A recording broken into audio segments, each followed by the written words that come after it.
Good morning, everyone. Welcome to our latest edition of Barks, Bites, and Behaviour. This morning, I'm really excited. I'm joined by the amazing Domini Thorpe. Domini, thank you so much for taking the time to come on and see me.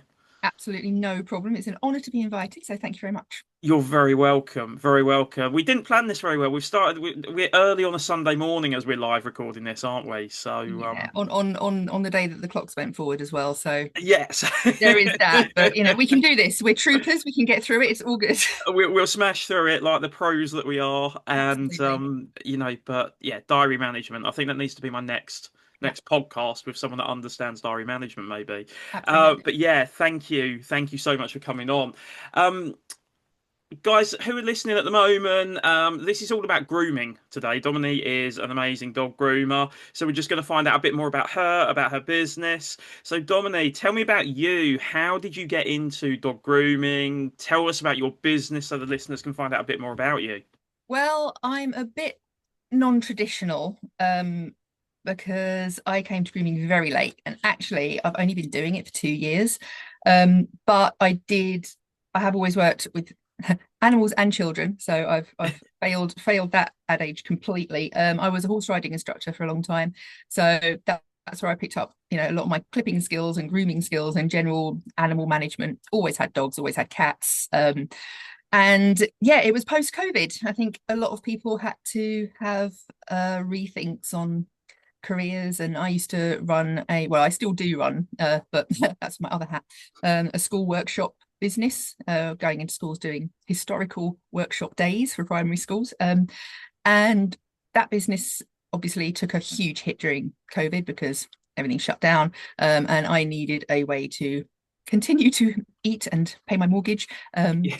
And at the time I had a husky and a Labrador, and the husky used to go to the groomers in the next village, and we got quite friendly with them. And I'm the sort of person, even when I wasn't working with dogs, who will watch those husky blowout videos, the big hairy dogs with all the snow going everywhere. And I'm like, that looks so much fun. Um, and Jules said to me, why don't you go and ask Lucy if you can help her out at the salon and learn that way. And I was like, Mm. yeah, I suppose that could work. And anyway, long story short, she trained me up. But as I'm the kind of person who always needs a piece of paper to be validated, I then also went to college. And yeah, I've now been grooming for 2 years. Lucy and I moved out of her garage conversion where we were having to do alternate days because there wasn't enough space. We then got a salon in July of last year, and we are now booking 6 weeks in advance. So it's gone really, really well. Yeah, it's fantastic, and I love doing it. I love working with the dogs. I love working with the owners. I'm never going to be winning prizes, crofts level poodle stuff, because that's not where my heart lies. My heart lies in the behavior cases, the welfare cases, the dogs who hate it, the owners who aren't quite sure what they're doing. You know, so we really focus on education and just helping people understand their dogs better and having a better outcome for the dog at the end of the day. So that's where we lie, really. I think that's a really, really important, valid point that you've just brought up there, Dominic, that you look at the behaviour cases because sometimes we take these things for granted, don't we? As humans, it's like, oh, I need a haircut. So we'll just whiz down to High Street, we'll jump into the barbers or the salon and we'll get our haircut and everything's absolutely fine. But with dogs, it's very, very different. We have to sometimes they've got to be up on the table. We've got to lift them into baths. It's all silver and, very different shades of grey, what they're seeing through their vision. And they might not like it. They might not be comfortable with it. And they might have had a bad experience elsewhere. And, they're coming in. And just because it's not the salon where they had the bad experience doesn't mean they're going to lose this fear of coming in to see you guys at the new salon just like that. Absolutely. I mean, you've got, well, you know what it's like if you go to the dentist, doesn't matter which dentist you go to, it still smells of dentist. There's still that kind of, you know, perfumey sort of disinfectanty smell in the air. And so, yeah, I mean, dogs are going to be exactly the same. And we do have cases where they haven't been treated particularly well by a more old style groomer. I have turned people away before because they will not accept that what they're doing is wrong. No, I'm not going to whack a muzzle on your dog and throw it in the bath just because you want it clean. If you are not willing to spend the time socializing your dog and getting used to this area and what happens here, then I'm I will do my very best to explain exactly why we need to do the desensitization sessions. But if you then are like, oh no, I don't care, I'm just going to throw a muzzle on my dog and carry on, then I'm like, you know what? There are other groomers for you, because I cannot work with you if you're not going to understand why it's so important. Yeah, absolutely. And things like that, just that whole getting a muzzle on dogs. Dogs have got this tolerance frustration level, which goes from, I'm okay, no, don't do it anymore, stop, and it's so rapid when we see that tolerance frustration level change in dogs that it's such a minor little clue what your dogs will give you. And it could just be the little whale eye, which is where the dog, for those of you that haven't heard of the term whale eye, where the dog turns their eye, you start to see the white of their eye coming through, little head tilts, yawning, lip licking. There's so many clues what our dogs will give us to say that they're not happy. Absolutely. And And it's, I've had so many dogs that, well, not so many, but one of my questions when I take in a new client is, what would, if you try to do something to your dog that they didn't like, what would their first reaction be? yeah, And some people be like, oh, they'll growl. And I know that that's very unlikely to be their first reaction. You've probably been through 30 different reactions before yeah, you've got to the growl. But I always go, that's fine. Growling is good, because growling is a warning. And if your dog went straight to bite, then we've got a lot of work to do. But yeah. if you're telling me that they're growling, you're probably telling me that there's a lot more before that I'm going to be able to read. Maybe they're not be able to read it, but I'd be able to read it. And we're never going to get to that point. I mean, I always people are like, oh, you can always put a muzzle on him. And I always say, you can't, if I'm getting bitten by a dog, unless that dog is seriously traumatized and their first reaction is literally bite, then it's probably my fault, because I didn't stop. I'm the one who pushed it. I'm the one who didn't read the signals. If I get bitten, that's on me. So no, I'm not going to whack your dog in the muzzle. And I'll also say, is your dog muzzle trained? And Yeah, what? What do you mean? Yeah, yeah, exactly. So no, we're not putting a muzzle on your dog. yeah. And I think it's, I think what we want to get across here as well, just in this conversation, is, we constantly hear the word muzzle, and that stigma just goes to, oh, muzzle equals bad dog. Absolutely not, guys. Absolutely not. For me, I love a muzzle. I refer to them now because I get people to start conditioning them in puppy classes because Absolutely. Yeah. there is an essential need for it. For me, I call muzzles the pretty little face basket because I don't want this stigma of, I've just started a puppy class and I've got this beautiful little 12-week-old Cavapoo, small, fluffy, tiny. If you pop a muzzle on it, people are going to go, why has that dog got a muzzle? It's small, it's fluffy, it's nice, it's okay. We get so many cases where dogs will eat anything Yeah. from the floor, Yeah. stones, sticks, poo bags, rolls of poo bags. If you've got a dog that is literally just a massive chomper, as I would call it, and they chomp their way through anything to eat it, guys, don't be afraid to muzzle train it. It's not that you've got a bad dog, you've got a dog that loves putting stuff in their mouth. Keep it healthy, keep it fit and safe. Absolutely. You're saving its life.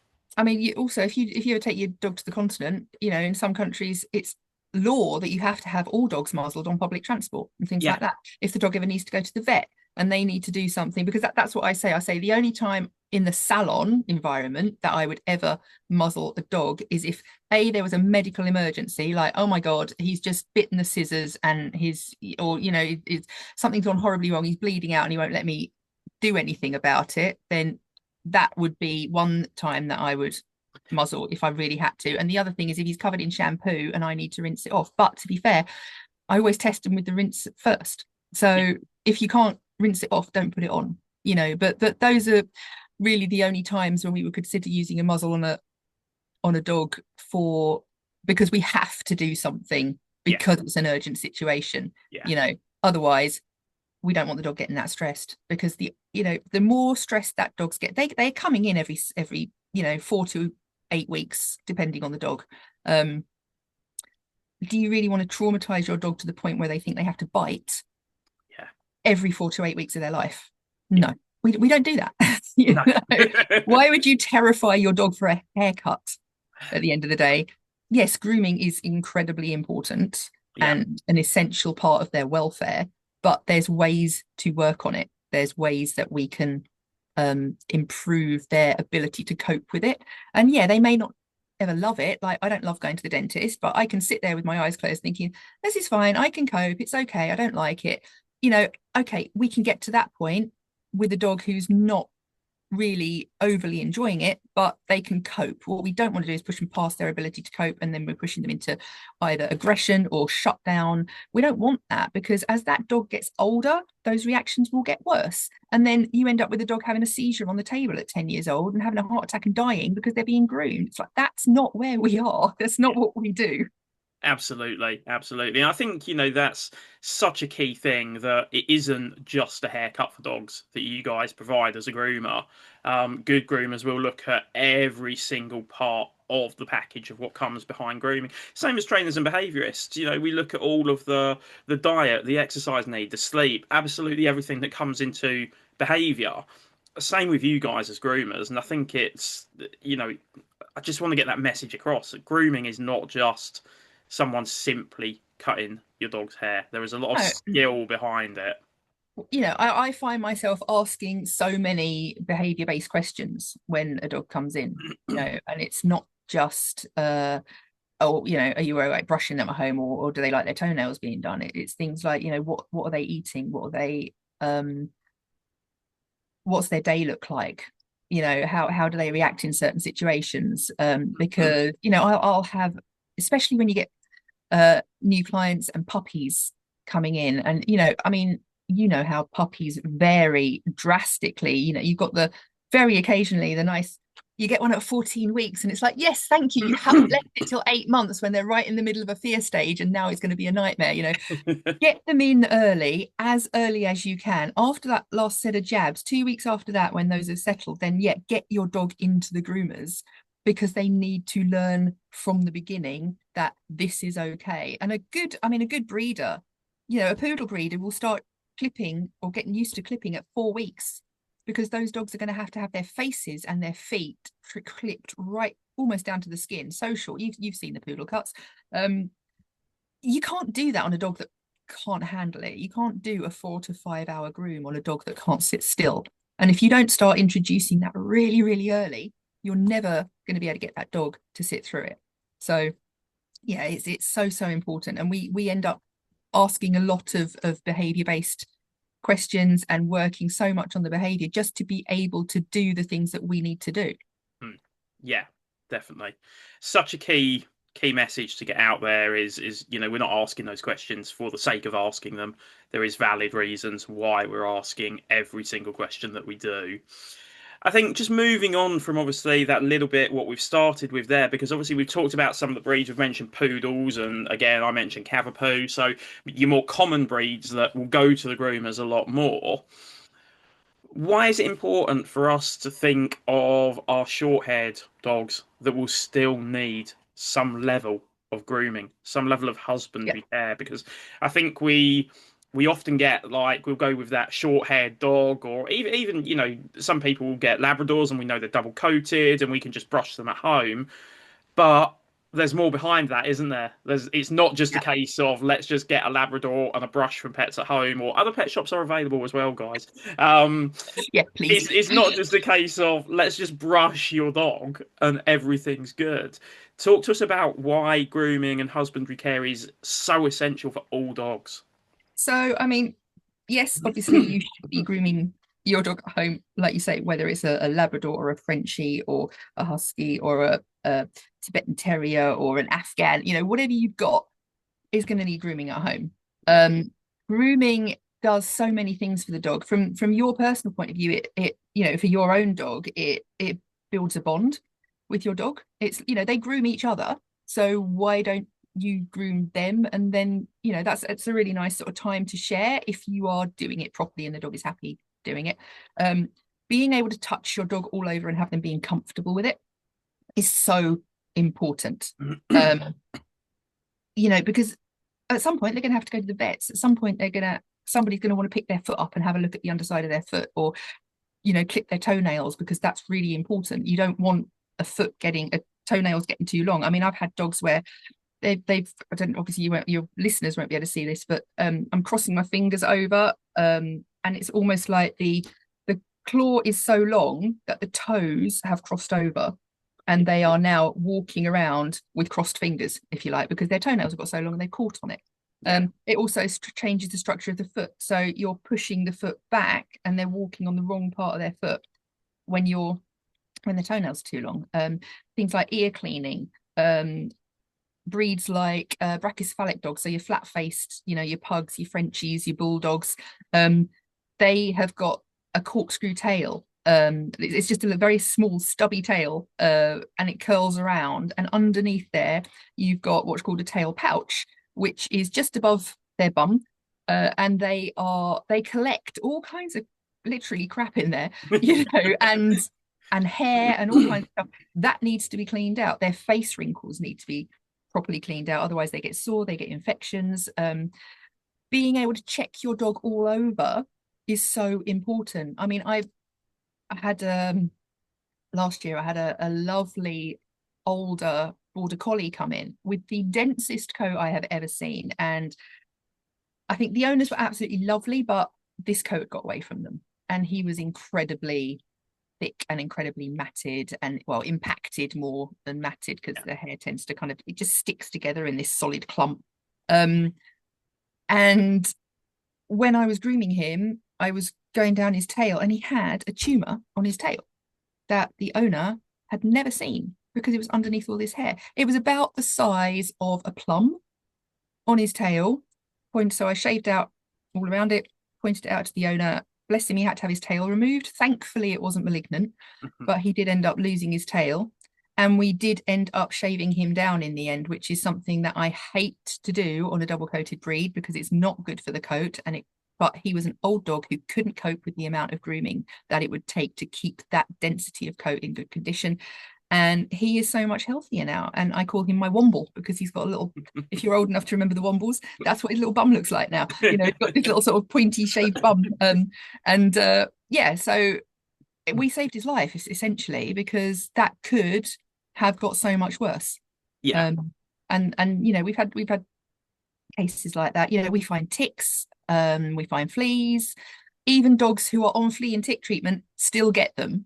Yeah. It's just that when they bite, they fall off and they don't, Yeah. live. But I mean, I took a tick off of a dog, well, this week, who was on flea and tick treatment. And also, not all flea and tick treatments are equal.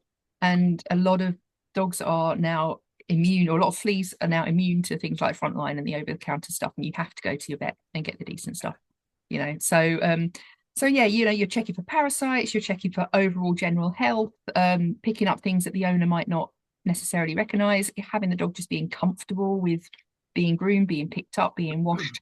I mean, you can shove your Labrador in the garden and you can hose him down with a hose. But when we bath your Labrador, it's an hour and a half to do out 2 hour process. Yeah. It's going to take at least 15 to 20 minutes in the bath, just getting through all of that coat, because as you say, Labrador's double coat. It works like a wetsuit. So you've got the top protective layer, and then you've got the undercoat. And because they're water dogs, the undercoat fills with water and then it stays there. It's built to hold the water. And then that heats up from the body heat, and that keeps them warm in the water. So it's like they've added an extra layer of insulation, really. And so obviously that's built to hold water. So drying a Labrador, that's an hour's job. You wouldn't think it, but it takes us an hour with a high velocity dryer to dry a Labrador. And the amount of coat that comes out is unbelievable. And of course, you need to keep that coat moving so it's not getting full of dead hair, and then it's not doing its job properly. So you need to keep all of that moving and get it out. And also, it will help your house to stay less hairy, which is always good. Yeah. So yeah, there's loads of reasons to come to an actual groomer. Yeah, absolutely, and that's all dogs, guys. So I think recent experience for me is that my Labrador 12 and a half, he's doing a lot of hydrotherapy at the moment, and yeah, the amount of time it takes to dry him just from a hydro session. We're not even a full groom. This is just get yourself in a pool and walk on a treadmill, dude, and away you go. But yeah, honestly, the amount of time we spend trying to dry him off, and yeah, just keep the house nice so he doesn't come in and Yeah, shake yeah, it's himself. not an easy job. Yeah, absolutely. But yeah, all Yeah, and good. also if you don't dry them off properly, then you'll that can cause conditions in itself. If the dog's got wet patches that you've not dried off properly, then you can get hot spots. It can irritate the skin and that kind of stuff. So yeah, always make sure that if you wet your dog, then you dry your dog properly. Absolutely. Absolutely. So just moving on a little bit, obviously we've talked about a lot of dogs, we've talked about grooming, we've talked about health. We touched upon it, or you touched upon it slightly earlier, Dominic, with regards to the poodle at such a young age where good breeders will start getting their dog into that grooming process. Talk to me about the benefits of groomers that do puppy packages or puppy socialization introduction to grooming. Tell us about what you do with puppies. What's your Okay, so advice there? we do a 3 to 4 week program. It depends on the breed. If the dog's going to need to be clipped at some point in their life, then I will do a 4 week. And then if it's not going to need a clip, it's just going to be a bath and dry, then it will be a 3 week.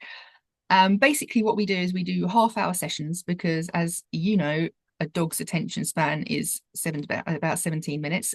Puppy's attention span is probably about 17 seconds. Yeah. So, you don't.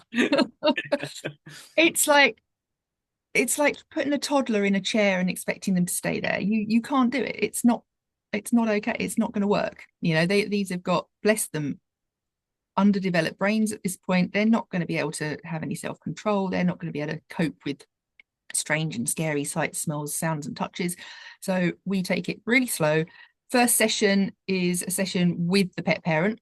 They stay. We go through a health check. We go through the background of the dog. Where do they get them from? We're trying to glean what kind of issues we might come up with. So if it's somebody who's, unfortunately got them from a trailer park in the back of Beyond and didn't see the parents, and there was 3 puppies there, and they were all 5 weeks old and covered in fleas, and we know there's going to be issues, so we know what we're looking out for. But to be fair, we bought our dog from a supposedly reputable breeder, and then we found out that they've done absolutely no socialization with him, so he's got issues as well. So it's easy even for people who think they're doing the right thing to get stung. So it doesn't I'm not being judgmental about where you get your dog from. And also, if I saw a dog in that condition, I would probably buy it too, just to get it out of there. And I think a lot of people get stung like that, unfortunately. So sorry, lost my train of thought there. So yes, that's it. So that's the first session. We also Yeah. go through the kind of coat that the dog's got. We'll tell the pet parent, because sometimes you get people coming in with these lovely AI pictures of a cockapoo that's been cut in a certain teddy bear style, and then their cockapoo has actually got a long wavy coat, not a tight curly coat, and we have to kind of break that gently to them that their dog is never going to look like this, so they may need to reconsider what they want their dog to look like. We will go through brushing techniques with them, so we'll show them how to line brush the brushes and combs that they should be using at home, and all that kind of stuff. And that's on session 1. At all that time, the dog is free in the salon. They'll be the only dog in. Lots of treats, sniffy mats, and we've got the back door open. Luckily, we've got a little garden area where they can go out and have a wee. I just want that dog to be with no pressure at all. Hey, come in. This is fun. Look, have a sniff about. Oh, there's treats. Let's do, look at this. This is great. And have them enjoy being there. Just getting Yeah. used to the smells, getting used to the sounds while I'm talking to their parent. And then if the dog's comfortable, then we'll pick them up, pop them on the table, or put the table down. Do a quick health check and a once over, and show the parent what to do with the brushing. Next session, we'll do another half an hour. The parent won't stay this time, so then we can gauge for separation anxiety and for any other reactions that oh my god, where's my mum gone? It's like, has this dog ever been left on their own? Yeah. And then we'll just carry on doing a little bit more. We'll introduce the sound of the clippers, the sound of the dryer over the next sort of 2 or 3 sessions, until we're happy that the dog is fairly settled. We'll also introduce things like, hey, I'm going to touch in between your back legs, I'm going to touch your feet, I'm going to touch your tail, I'm going to do a chin hold, that kind of stuff. And we'll also show the pet parent how to practice that at home. Unfortunately, that is usually one of the stumbling blocks, is Yeah. homework. Unfortunately, I can't solve all of your problems in half an hour in the salon. And Yeah. I can't solve all of your problems even in an hour and a half, 2 hours in the salon every 8 weeks. You do have to work on this at home. Yeah. And that's something that I really try and get through, but it doesn't always stick, unfortunately. Especially with legs. Most dogs are quite happy with you touching their bum, touching their private parts, touching, every other part of them. But you go for their legs or their feet, and they're like, no, that's mine. That's my personal leg. You may not touch it. And of course, that's Yeah. always the difficult part to get combed out and to make it look pretty. So yeah, all of these things need a lot of training and a lot of practice. Yeah. And that's what we aim for. And then after the 4 weeks, then we'll tend to do a short dry cut session where the dog is just having to cope with the clippers, and then after that we'll do a full groom. So it's a 6 session process in all. Yeah. You actually get them to the point where they're doing a full groom. And even then I say, look, your dog may come home looking like they're wearing moon boots, because if I get halfway through the clip and they suddenly decide that they can't cope, I'm not going to push it. Yeah. I'm not going to do it. Unfortunately, when I went to college, I saw some very, very bad handling from our tutors. Mm. And actually did make a complaint about it, because it was an old school groomer. Oh, just put them through it. It'll be fine. It'll be fine. Look, just hold the leg, just grab it, hold it tight, and then brush it out. And this dog's like screaming, trying to get away. And I said, no, we're not going to be doing that. Luckily, I'm a bit older. I'm not an 18-year-old going straight in from school. So I'm quite happy to turn around and go, I'm sorry, but what you're doing is abusive to the dog, and I'm not going to stand for it. Whereas somebody a lot younger and less confident in themselves than me might be going, oh, okay, is that how we're supposed to do it then? And this is the problem. A bit like dog training, grooming also has not quite stepped into modern times, and you will still, it's getting a lot better, and there's an awful lot of really good groomers out there. But even now, you'll see it on TikTok and Threads and Facebook and all the rest of it. You'll see these, funny videos of how, oh, look at this dog, it's doing an alligator roll, blah blah blah, it's really funny. We took 4 people to muzzle this dog and cut his toenails. I'm like, what are you doing? And all the comments are like, oh lol, oh that's funny, oh aren't they funny? It's like, no, that dog is struggling for survival and you are laughing at it. Please go back to school and learn some behavior. Don't make me come over there. No, we're not going to do that here. No. And I think that's the key thing. It's, social media is Oh, it's a nightmare. it's one of those worlds that sadly I think a lot of trainers, behaviourists, groomers, we have to have it for our business because it's so prevalent in every household right now. And you constantly see the Facebook, who can you recommend a dog behaviourist? Can you recommend a trainer, puppy package? So you have to be there. It's part of your marketing. But at the same time, I wish we could just remove dog training and care and grooming from social media, because you'll get this very quick, look at me, here I am as a massive fluffy dog, and 30 seconds later the groomer's done this amazing cut. But there's none of that consideration where you will take that time to say to your client, this is how your dog is feeling, this is what we're picking up on, this is why we're doing it. A lot of people just see it like what we talked about earlier.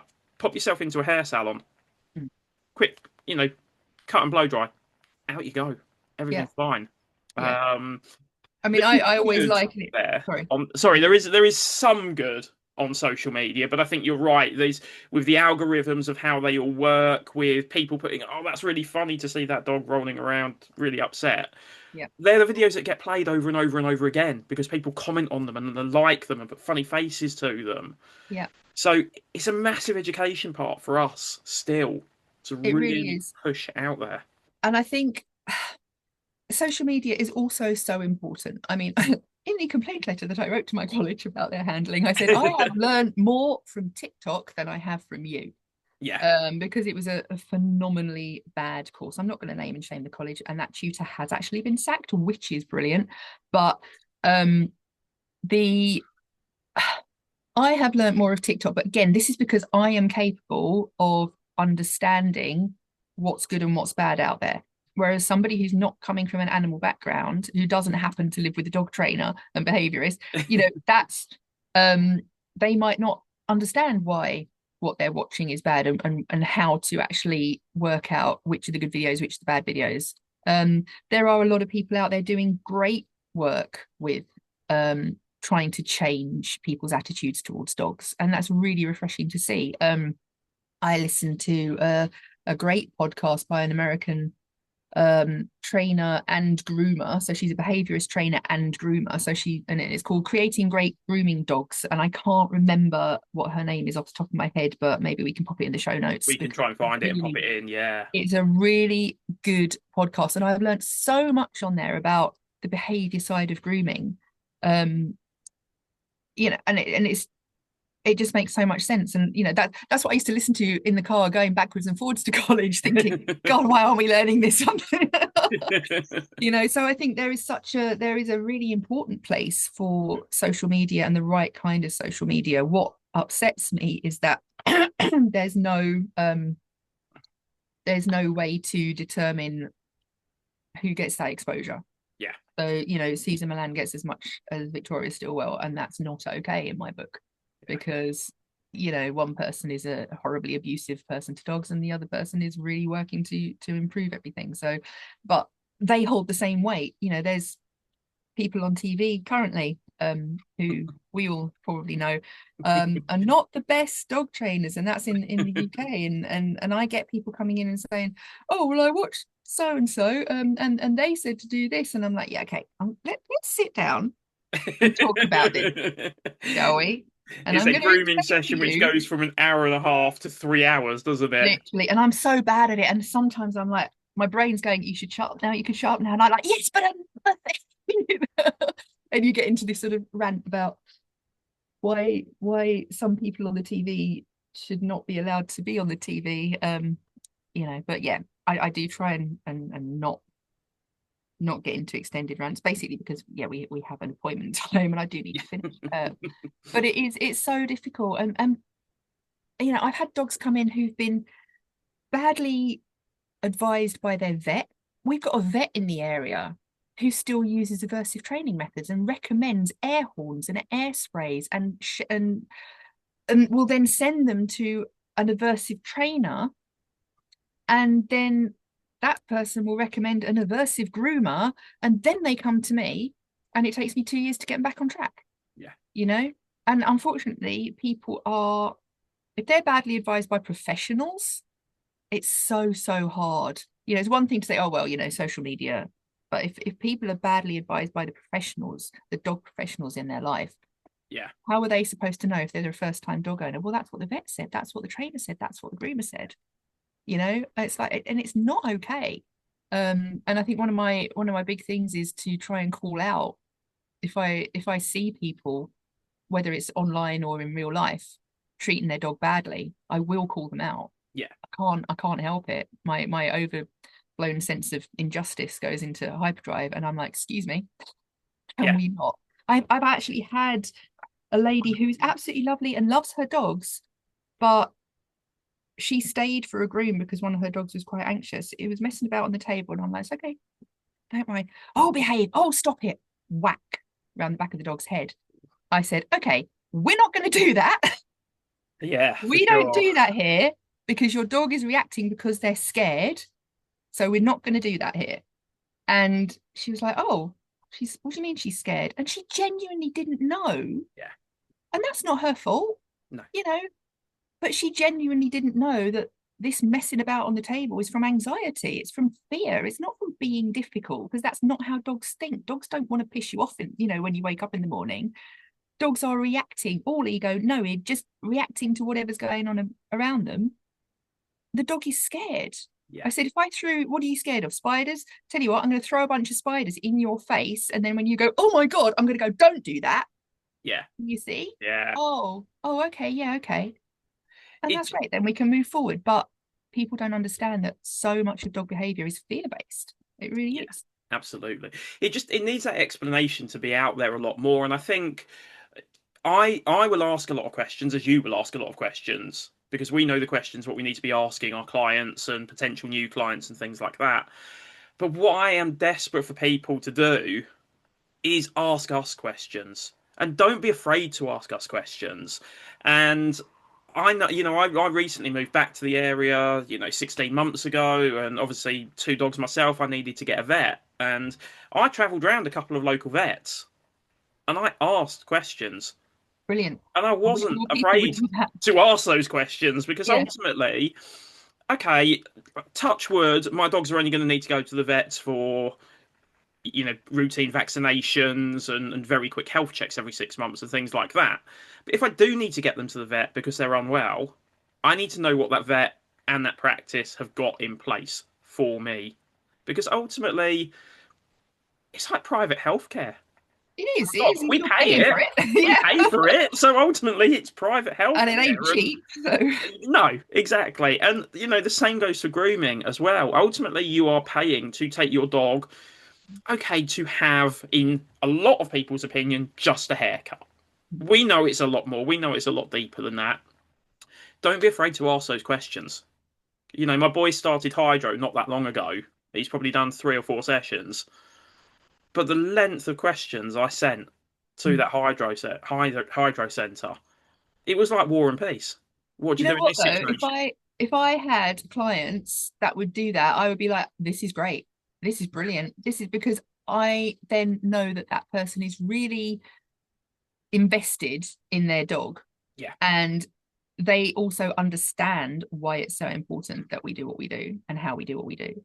And that then if there are any issues that I pick up, then I know that that person is going to then be receptive to me saying, I think your dog might have pain here because they're really funny about being touched or moved in a certain way, or you need to go and get a health check, you need to go and get a pain assessment, or the behavior, I think there's an issue here, so we need to work on that. And they're going to be the kind of people who are like, oh yeah, no, I understand, that's fine.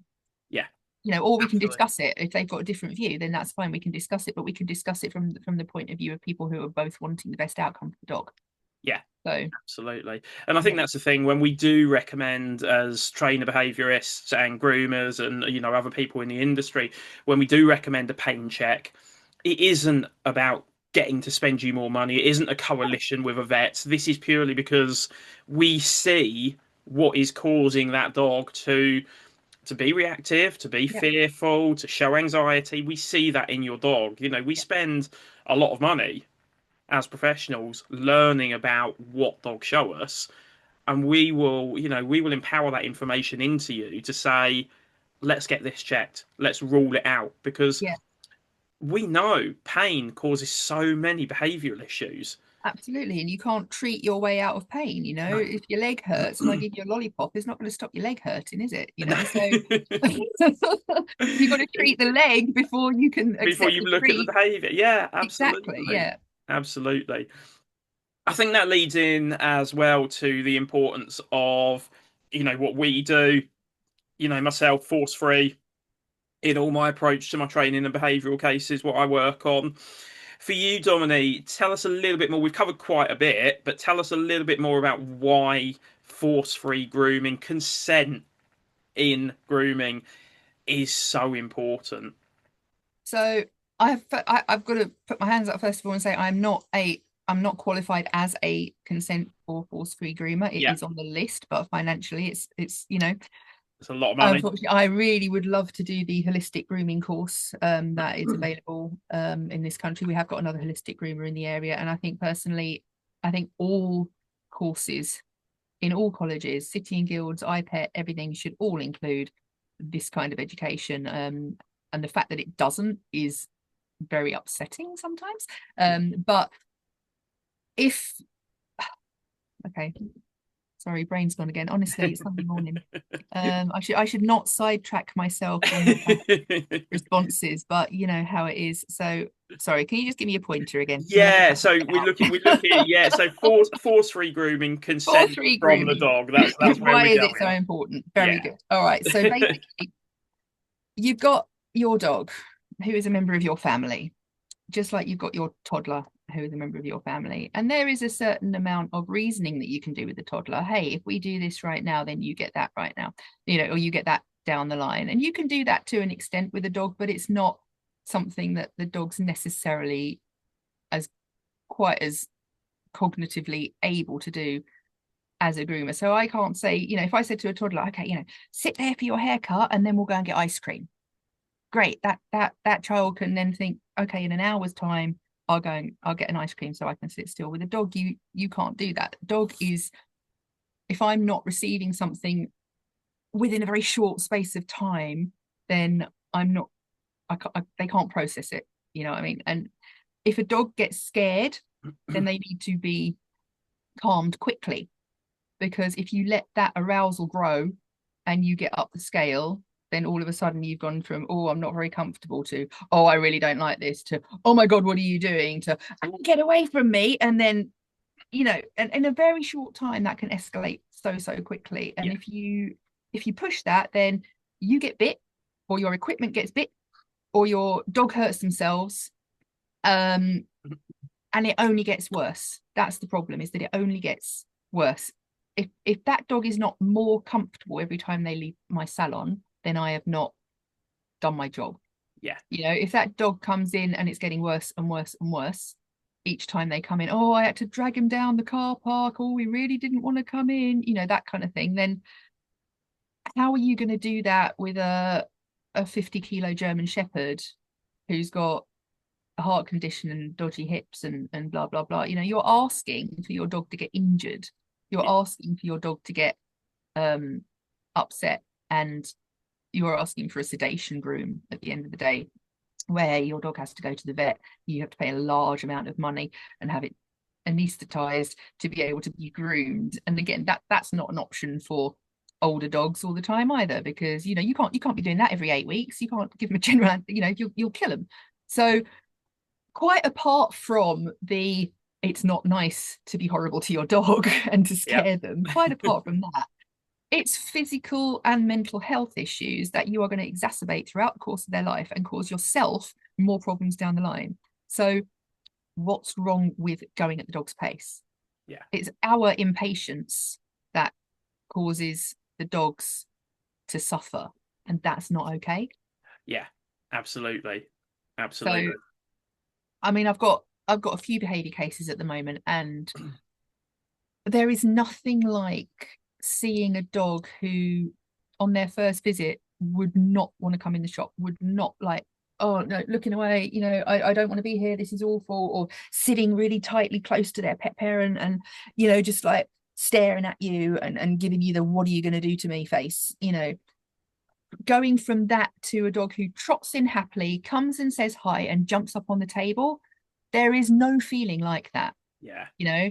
Just that part, even before we get to being able to groom the dog, even that part is like, oh, and their parents are always so, oh, he loves coming here, oh, this is so good, oh, it's such a difference. But you know what, it might have taken us 6 months, it might have taken us 2 years, Yeah. but if you continue to do it the right way, you will get there. And I find there's often quite a bit of a light bulb moment. The first like 4 or 5 sessions, not a lot might be happening, and people are sitting there going, why am I paying you all this money for my dog to be? And I'm like, just let Yeah. trust it, stay with it. And then all of a sudden that dog's like, oh, it's safe here, oh, Yeah. okay. And they literally have that light bulb moment, and then you can start working on the grooming. Yeah. But until you can get to that point where the dog is comfortable, then you can't work on the grooming. And this is the same with puppies. I've got a couple of puppies who, for whatever reason, are so hyperactive and cannot cope with the world around them. And then they'll come into the salon, and of course they're, humping me, jumping all over me, because they're in the fool around stage of Yeah. stress response. And they're all sort of, and I'm like, how? And they're, oh, can you just trim the bit in front of his eyes? Would you like to put a pair of scissors in front of the eyes of the puppy who is jumping around all over the place and who can't? I'm not going to do that. No. And there's a lot of dogs we can get to calm, but there are some of them that there's that underlying issue where I will then refer on to a trainer or behaviorist. Yeah.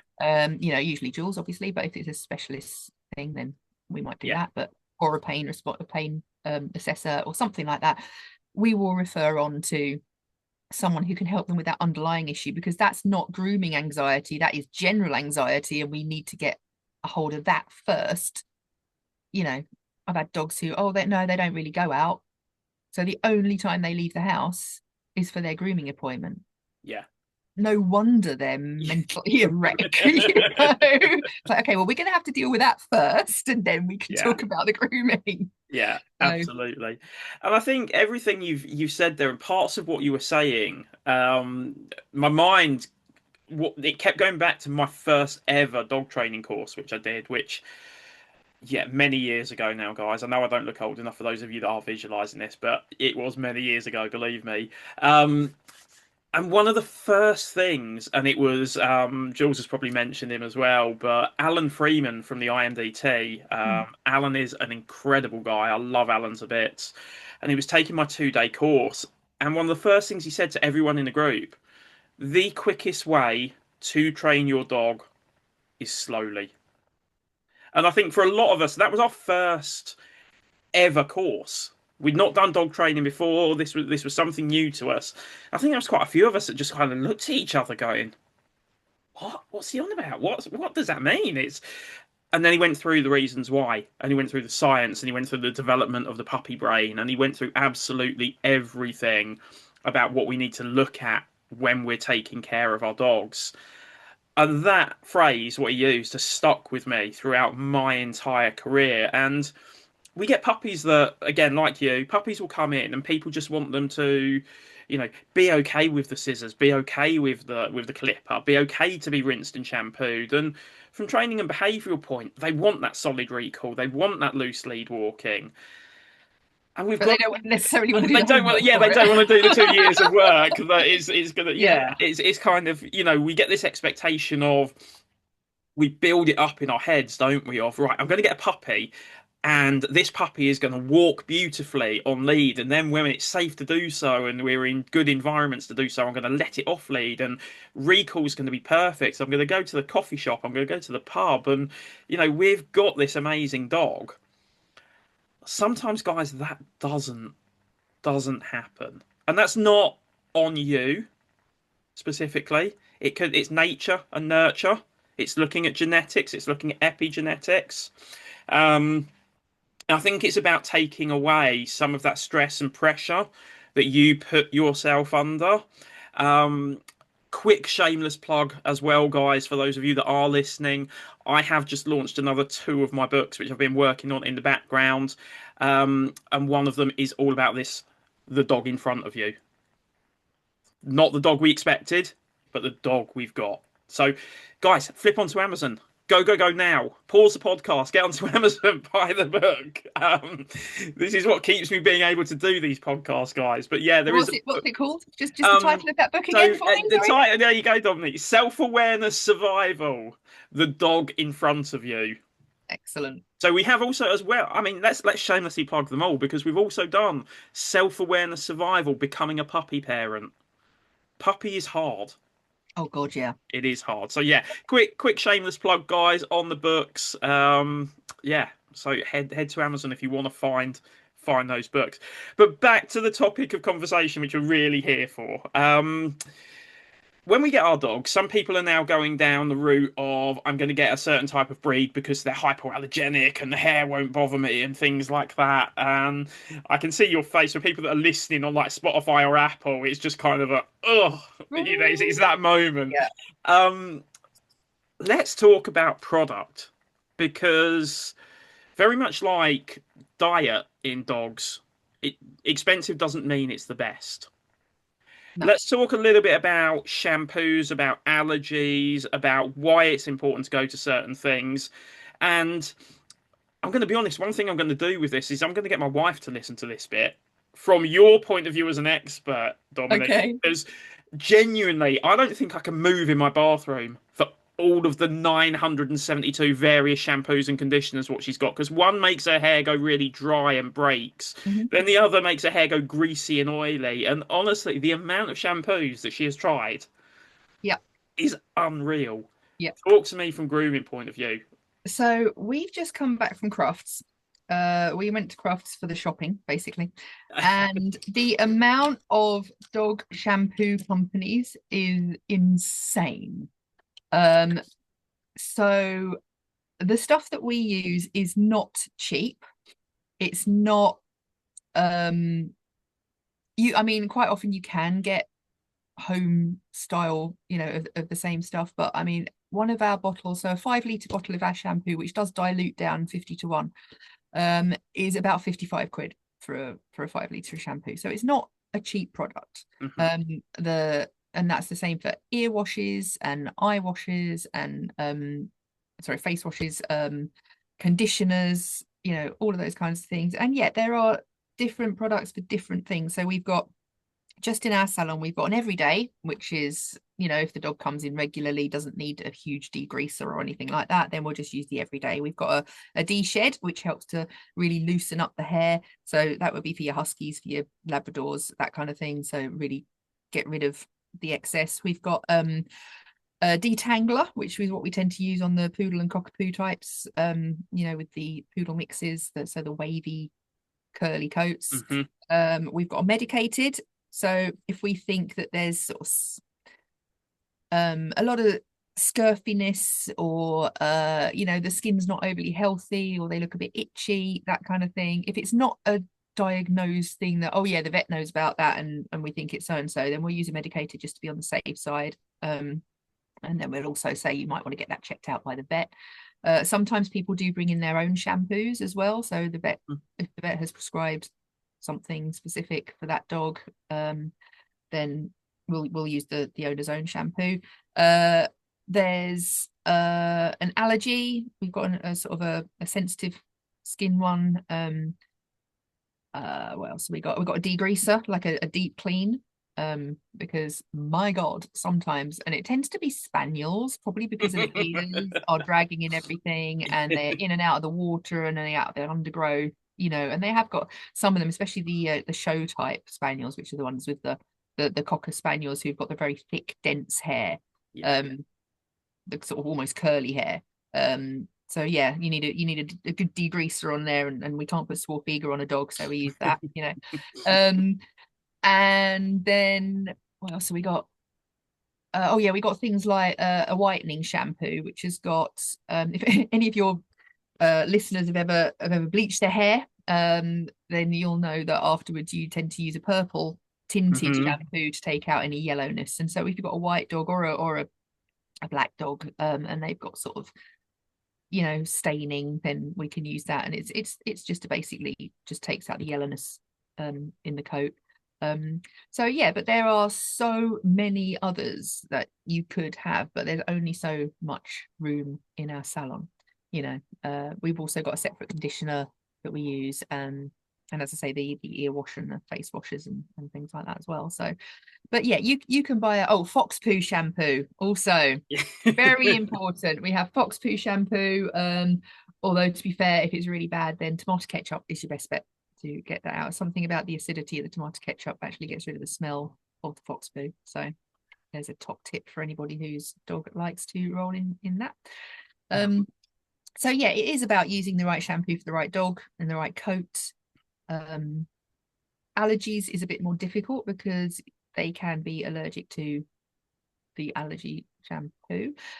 Believe it or not, Yeah. a lot of them have oatmeal in them, which is nice and calming for most dogs, but some dogs can be allergic to oatmeal, so you do have to be a little bit careful that you are not exacerbating anything.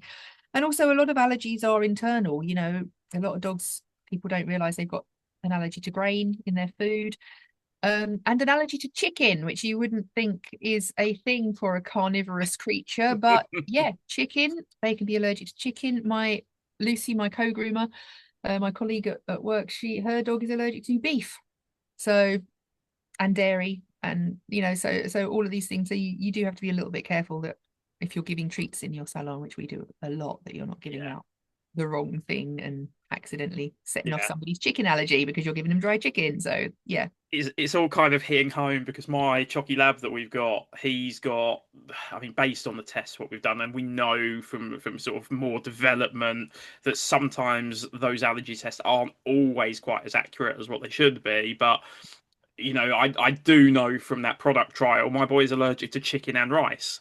Yeah. So when he was going through, we had constant upset stomachs, we had Yeah. constant vomiting, And you that's what know, the vet tells you to and feed the them vet was like, if chicken and they've rice, got a chicken and bad rice, chicken stomach. and rice, go, Yeah. go, go. And I took my dog back and I'm like, but he's worse. Yeah. He's literally worse on chicken and rice. And then we did all the allergy testing. And yeah, we knew that chicken and rice, and basically it caused him not only to have an upset stomach and to vomit a lot, the itching. And it got to a point where he looked like he was cutting his own belly with his nails, not because his nails were sharp, but because of the force he was having to use to relieve that stress Oh, and pain inside him of that constant itch. yeah. So now he's a fish and potato boy, and that's literally been Right. pretty much 50 to 60% of his life has been fish and potato. But you work on the products what work for him, Yeah. and you And this is find the the right thing. stuff. As you say, work with the dog in front of you. Don't work with the dog that you think you've got, Yeah. And so if that particular dog is sensitive to a certain thing, then don't use that. Yeah. Work with the dog you got. Yeah, exactly, exactly. It's nice to have these, we have these dreams and expectations, as we've said, about what the dog is going to be. And guys, it doesn't matter if they're not that dream. We No. just change our expectation because I think, for the dog that is with us, not getting too deep and too emotional for a Sunday morning, but the dog is a short part of our life, effectively. But your dog, you know, we are their whole life. So work with what we've got, embrace what we've got. Don't sort of it's not what I wanted. I can't take it to the pub. I'm disappointed. Don't do that, guys. No. And coming from the background of someone who does have a dog with anxiety, we didn't expect it, but we have worked with it, and now he can go to the pub, he Yeah, can go places, he can meet other dogs. He's not great at it all the time, and we do have to make sure that there's a lot of management in place and that we've done a lot of work to get him more confident in those situations. But if you have a dog with problems, see someone, a professional who can help you mitigate those problems. And yeah, there are a very small percentage of cases where maybe it's neurological or it's pain or it's yeah, something, a deep trauma from a rescue that you don't know about, and you might never, but that's such a small percentage of dogs. Probably 95, 98% of dogs, if you do what's right for them, they will get better.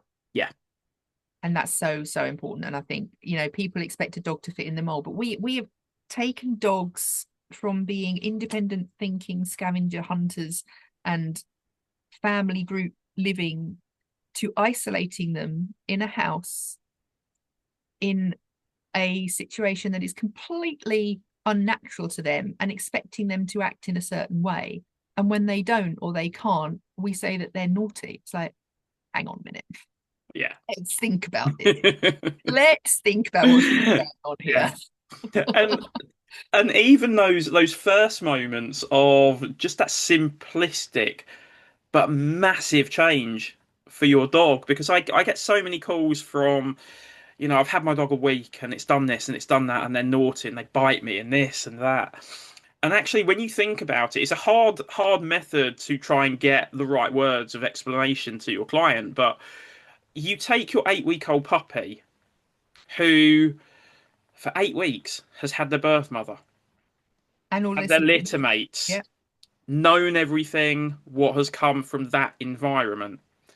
And you pick them up at 8 weeks and you take them home, and the birth mother's gone, and the siblings have gone, And then and you put them in everything a crate smells new. And then it's a crate which I've no, and let them guys, cry it out. yeah, oh, no, no, no, no, no, no, don't let your dog cry it out, guys. Oh, You, in the nicest possible way, the first thing you do, regardless of how much you've spent at pet shops with fluffy beds and toys and everything, the first thing you do, guys, is you do rip that dog's world upside down. And that's not meant as a negative because, down the line, I want more puppies. Of course I do. I love puppies. They're amazing because you can mold and develop them. We've got a rescue dog as well. So whatever works best for you guys, adopt as well. It's great. But think about what you are doing with that puppy. They're not being stupid. They're not being a pain in the backside. They're not upsetting you on purpose. It is just such a massive change. It'd be like taking a a year old, 2 year old child away from everything that they've ever known, Yeah, and going, okay, you live here now. No, you're yeah, never going to see your mum again. I mean, obviously they don't think like that, but yeah. they're still missing that environment. So, and you do get it with rescues as well. I literally this week I had to turn away somebody. They'd called up and said, oh, uh we've got a dog. Can we bring him in? I'm like, yeah, come in for a sort of a, you know, actually I've had a cancellation today. That's absolutely fine. Can bring your golden retriever in. Turned out they'd literally got her the day before, Hmm. and she was an ex-breeding bitch. They got her from rescue. And yeah, they'd literally got her the day before. She'd never been in a home environment, and she had already massively bonded to these people. She was clearly like, oh my God, don't, you're the best thing that's ever happened to me, even though she's never been there for 24 Yeah. hours. And this is bearing in mind, this is a golden retriever. We all know that 99% of golden retrievers are stupid, loving, fluffy lumps of gorgeousness and friendliness. When that new couple stepped out of the shop to leave the dog with us, I at this point, and this was on me, they said she was a rescue and they hadn't had her long, but I hadn't I was like, I didn't think to ask how long exactly. It's usually one of my questions. Yeah. I was obviously distracted at that point. Um, she left when they left the shop. Um, I went to go, hi, puppy. She growled at me and Yeah. she backed away. I'm like, oh, okay. Okay. So I know this is not normal golden retriever behavior. This is clearly someone who's very nervous. And a lot of groomers, old school groomers, I should say, at that point, and a lot of animal professionals at that point would have shoved a slip lead on, dragged her across the room, shoved her in the bath, put a muzzle on her and told her to shut up. So what I did was called the parents back. Yeah. Said, sorry, how long did you say you had her? Oh, we only picked her up yesterday. Right. So, and then we went through the whole, 3 days to realize the routine, 3 weeks to understand, settle start, Yeah. and 3 months to actually sort of settle in. She wasn't filthy. It wasn't like she'd come from, a puppy mill kind of situation where she was rank and disgusting and covered in urine and all the rest of it. So it wasn't like an urgent medical need to get her clean. Yeah. And so we had the chat and they were like, oh, right, okay. Yeah, no, that makes sense. So now she's booked in for sort of, a couple of months' time when she's had time to settle. And they will stay with her for their first groom as well, so that we're not exacerbating any Perfect. separation issues. And we will go from there, but that's the difference about putting the welfare of the dog first. We're not going to add to that dog's trauma of having her life turned upside down, not knowing what's going on, and then putting her through a stressful and scary experience, because the high velocity dryers can be scary if they're not used to it. A lot of dogs, you turn the hoover on and they'll go mental. Now imagine you're putting the hairdryer on them and it's at high speed. They're not going to enjoy that if they've never had anything like that done before. So yeah, it's about working at the dog's speed and at the dog's pace. So whether they're puppies or adults, you've got to take that into consideration, that if everything's just turned upside down, don't be adding more stress to that situation. I think that's such a valid point. Really is such a valid point. I think we've covered so much today, Dominic, about the importance of grooming, about so many little subtopics of what comes up. It's not just a one size fits all program for all dogs. I'm going to throw a quick question at you, and it's a question that I throw to a lot of my podcast guests. I don't always give them I haven't advance done my warning homework. on. You haven't done your homework, so this is going to test you. I'm just going to ask you, Dominique, what would your top three hints and tips be to give to our listeners to do with their dogs at home to help them through grooming and husbandry, whether that's Okay, brushing, training? Top three hints and tips. listen to your dog. Yeah. Is the top one. It's, if you, and by listen to your dog, I mean you need to understand dog body language. and you need to be able to read that. And it is, I get how very difficult it is to get reliable information on what dog body language actually means. And there has been so much new research and new thinking out in the last 20, 30 years. You know, we've changed from that alpha mindset to actually understanding dogs a bit more. So understanding and listening to your dog is the most important thing, because that's going to see you through training, grooming, socialization. You know, just being able to understand when your dog is stressed and then being able to help your dog through that. That's the most important thing. From a groomer's point of view, get your dog used to being touched all over. Because if you can't touch his feet and do his toenails, we do not have a magic wand, and we cannot do that for you. We can work on it, but we can't do it for you. So yeah, get them used to being touched all over, and also touched all over with stuff and things. So, you know, a pen, a spoon, the TV remote, an empty bottle of water, you know, just if they can have stuff and things run across their back, run down their leg, and have a nice neutral reaction to it, that's really, really helpful. If you want us to be able to do a good job on grooming your dog. And third one is I guess, so yeah, listen to your dog, get them used to being touched with stuff. Oh yeah, brush your dog. Brush your dog home. Seriously? We cannot do anything if you don't lift off a brush in between, you know, every 8 weeks. If you bring your dog in at 8 weeks, it will be matted. You know, if your dog gets wet and then dry and you don't brush it, your dog will be matted. We know that they haven't just got matted because you left the window open on the way here. Yeah, it doesn't happen like that. We know whether you've been brushing your dog or not. Please just brush your dog. It's less painful for your dog. It's less stressful for your dog to have it done regularly and to keep the coat into good condition than if you leave it to us every 8 weeks. You're just going to get your dog shaved off, because we're not going to brush out matting, because it's unkind and cruel and painful to put your dog through that. So yeah, brush your dog, people, please. Brilliant. I think there's some great tips there. Not just for grooming, but just in everyday general.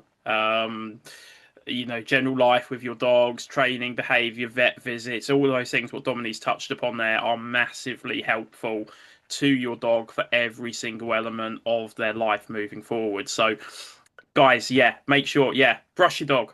Touch them with all different types of items. Again, just that you need your dog's heart and lungs listened to. It's going to be a stethoscope. It's going to look weird to your dog. But if they can start understanding that random things will touch them and actually it's okay, it's not bad, then you are helping you, your dog, and your vet. And you're going to get the very best answers when your dog is the most comfortable they can be. And yeah, finally, guys, do listen to your dog. Listen to what your dog is telling you. Another one of, there's lots of doggy quotes that float around all the time, but another real personal favourite: dogs do speak, but only to those who listen. So when we're saying listen to your dog, make sure we understand what we're looking for body language wise. And guys, if you don't be afraid to say that you don't and ask an expert for advice. That's what we're here for. There's all this kind of, not getting too deep into social media, but there's so many Facebook groups and various things. Oh, my dog's done this, what should I do? And people are flooding the internet with so much advice. Now, if I've got a problem with my car, and let's say my next door neighbour, I saw him change a tyre one day, maybe he could fix my car for me, but ultimately he's an accountant. I'm not going to trust him to do something really deep within my car. I'm going to take it to a mechanic. I'm going to take it to someone that studies and knows what they're doing. So, guys, don't be afraid to reach out. Even if you're not booking a session with us, that doesn't worry us. Reach out, ask us a question. Make sure you're getting that understanding from what your dog is telling you. Any final thoughts from you, Dominique, on what we've talked about? No, I'm just really grateful that podcasts like yours exist, that the positive reinforcement world is becoming so much more prevalent, and I think the old school ways are dying out, not quick enough, unfortunately, Yeah. for a lot of dogs. But I think the more people are learning and the more that pet professionals like us can get information across to our clients, every day, then hopefully, fingers crossed, give it another few years and everybody will be understanding why those aversive methods are not okay. Don't people to listen to these kind of things is brilliant, and don't shy away from learning about the other methods, if nothing else, just so that you can explain to people why they're wrong. Yeah. you know it's it's very hard to see some of the stuff online, but never be afraid to call it out and never be afraid to educate yourself. And if you read something you think, oh, actually that could make sense, go look it up. Go, read a reputable book or speak to a reputable person about it and go, so I've seen this, and is that right or is that not? And any decent trainer or behaviorist worth their salt is going to say, actually, so and so, this is what, it's easy for stuff to get twisted out there. So Yeah. try and find the clarity of what you actually need. So, but thank you for being part of that, You're very um welcome. improving the life of dogs. Yeah. Amazing. Dominic, thank you so much for your time. Guys, if you are listening on Apple, Spotify, any of the general platforms, give us a like, subscribe, follow us, tell your friends all about us. If you are watching the video on YouTube, on our YouTube channel, guys, please hit the like and subscribe button. Again, share that. And if anyone's listening and you want us to focus on a particular topic or a particular subject, drop us a message. Give us a shout. We will see what we can do to get some more guests on. We don't just want to be a one size fits all podcast about dog training. We want to talk about the industry, how it affects your dogs, and what we can do to help you guys. That's what this is all about. It's about improving things for you. So, final messages from myself, guys, for this episode of Barks, Bites, and Behaviours. Amazon, get my books. Make sure you're getting my books. That's number one. That's really important for me. Like, subscribe to all my social platforms where this podcast is going out. And Domini, if you can send me through your business links and everything like that, we'll make sure they go in the session notes and the podcast notes so people can check out where you are. And obviously, guys, when you're listening, if you've got questions for Domini, just give her a quick shout. Yeah, that's lovely. Amazing, guys. Thank you so much for tuning into this episode. We will catch up with you very soon. Take care.